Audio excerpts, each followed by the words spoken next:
અમરેલી લાઠી road પર કેરાળા પાસે ખાનગી બસ અને અલ્ટો કાર વચ્ચે સર્જાયેલા ગંભીર અકસ્માત બાદ એક અત્યંત શરમજનક અને સંવેદનહીન ચિત્ર સામે આવતા સ્થાનિક લોકોમાં ભારે રોષ ભભૂકી ઉઠ્યો છે।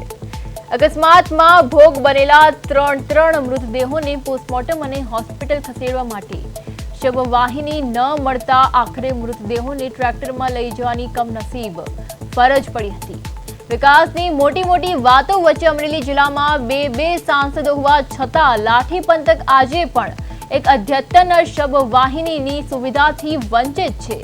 સ્થાનિકોનો આક્રોશ એ વાત પર છે કે લાઠી વિસ્તારમાં રાજ્યના સૌથી વધુ અને નામાંકિત ઉદ્યોગપતિઓ તેમજ મોટા રાજનેતા હોવા છતાં જનતાને આવી હાલાકી ભોગવવી પડી રહી છે, જેને પગલે હવે રાજ્યસભાના સાંસદ ગોવિંદભાઈ ધોળકિયા, લોકસભાના સાંસદ ભરત સુતરિયા અને સ્થાનિક ધારાસભ્ય જનક તળાવિયા સમક્ષ લાઠીને સત્વરે શવવાહિની આપવામાં આવે તેવી લોકમાંગ પ્રબળ બની છે।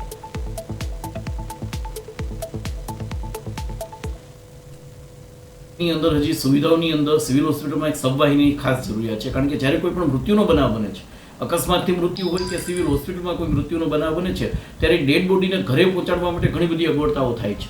છકડો રિક્ષા, સાદી રિક્ષા અથવા કોઈ વાહનોમાં ડેડ બોડીને લઈ જવાની પરિસ્થિતિ ઊભી થાય છે। માટે મારી લાઠી તાલુકાના માનનીય સાંસદ શ્રી, જે આપણા લોકસભાના સાંસદ છે, રાજ્યસભાના સાંસદ છે, અને આપણા માનનીય ધારાસભ્ય શ્રી જે છે, એમને મારી ખાસ વિનંતી છે કે કોઈ પણ ગ્રાન્ટની વ્યવસ્થામાંથી લાઠીને સબવાહિની ફાળવવામાં આવે। શ્રી એ લોકોની આરોગ્ય સુવિધા માટે ઘણી મહેનત કરે છે। લાઠીમાં સરસ મજાની સિવિલ હોસ્પિટલ બને છે, 108ની સુવિધા છે, પણ ઘણા સમયથી લાઠી સિવિલની અંદર એક શવવાહિનીની ખાસ જરૂર છે।